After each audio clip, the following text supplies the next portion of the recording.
Teman-teman, pernah kepikiran nggak sih? Kira-kira, menurut Al-Quran dan hadis, ada nggak ya satu amalan aja yang benar-benar punya kekuatan buat mengubah hidup kita secara drastis dan cepat? Ternyata jawabannya ada loh.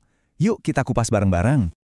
Jadi pertanyaannya gini, beneran nih ada satu amalan yang saking dahsyatnya bisa ngasih perubahan besar ke hidup kita, dan itu dalam waktu yang relatif singkat? Jawaban dari sumber yang kita bahas kali ini, wah mungkin bakal bikin kaget. Dan jawabannya adalah Asyam, atau yang biasa kita kenal dengan sebutan puasa. Yap, benar banget puasa. Sebuah amalan yang ternyata, wow, kekuatannya itu jauh lebih dahsyat dari yang mungkin kita bayangkan selama ini. Oke. Sekarang kita coba gali lebih dalam lagi ya. Emangnya apa sih yang bikin puasa ini jadi istimewa banget? Nah, jawabannya itu terletak pada konsep yang disebut kekuatan ganda. Jadi gini, ini nih poin utamanya yang bikin puasa itu unik banget. Gak kayak amalan lain, puasa itu ibaratnya kerja di dua arah sekaligus loh.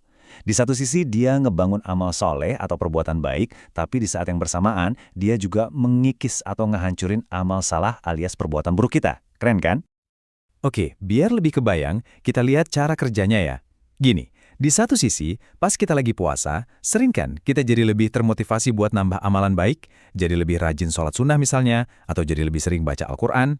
Nah, di sisi lain, di waktu yang sama, puasa itu bantu kita buat nyikis kebiasaan jelek. Contoh gampangnya aja deh, orang yang mungkin biasanya pemarah, pas puasa pasti bakal nahan diri banget kan? Kenapa? Ya karena takut puasanya rusak. Nah, itu dia maksudnya, membangun kebaikan sambil mengikis keburukan. Kutipan ini benar-benar ngerangkum semuanya dengan pas banget. Sumber yang kita bahas ini tuh menekankan kalau satu-satunya amalan yang disiapin buat nambah amal baik, sekaligus ngikis amal buruk di saat yang bersamaan, ya cuma puasa. Ini yang bikin puasa jadi alat perbaikan diri yang luar biasa efisien. Oke, tadi kita udah bahas kenapanya ya, kenapa puasa itu keren banget. Nah, sekarang kita pindah ke bagian gimananya. Gimana sih cara mulainya, tapi dengan cara yang praktis dan yang paling penting nggak memberatkan. Nah, ini dia aturan paling pentingnya. Jangan cepat-cepat. Serius, ini kuncinya. Pelan-pelan aja. Tujuannya itu bukan buat langsung ngejar level paling tinggi, tapi buat ngebangun konsistensi dulu. Cari enaknya dulu, nikmatin prosesnya dulu, itu yang utama. Nah, coba dilihat. Ini kayak peta jalannya gitu, bertahap. Langkah pertama, cukup mulai dari hari Senin aja. Udah, fokus di situ dulu sampai rasanya nyaman, sampai konsisten. Kalau udah jadi kebiasaan, bagus.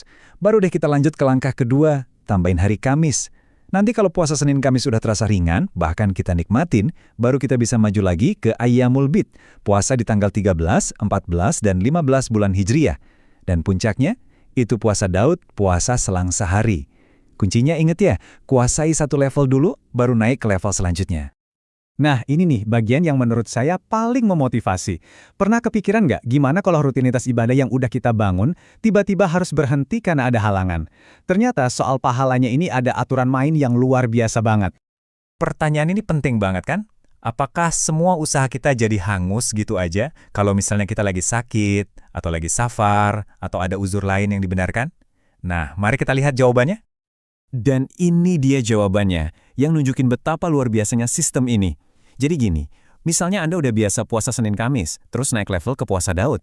Nanti pas hari Kamis, kan jadwalnya Anda nggak puasa tuh ngikutin pola Daud. Tapi tahu nggak, pahala puasa Kamis Anda sebagai kebiasaan lama itu tetap dicatat, keren banget. Begitu juga kalau ada alasan yang dibenarkan, misalnya sakit atau lagi bepergian, pahala dari rutinitas yang kita lewatkan itu tetap ditulis secara sempurna.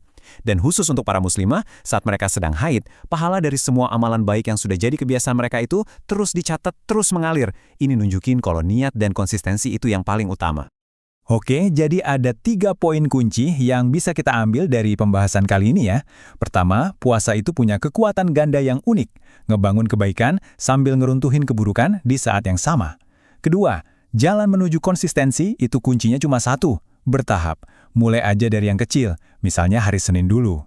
Dan yang ketiga, dedikasi kita itu selalu dihargai, bahkan pas rutinitas kita terpaksa terganggu karena alasan yang dibenarkan. Nah, setelah kita bedah semua ini, pertanyaan terakhirnya bukan lagi dari saya, tapi untuk Anda. Dengan potensi perubahan yang sebegitu besar dan sistem yang sebegitu mendukung, kira-kira apa langkah pertama Anda?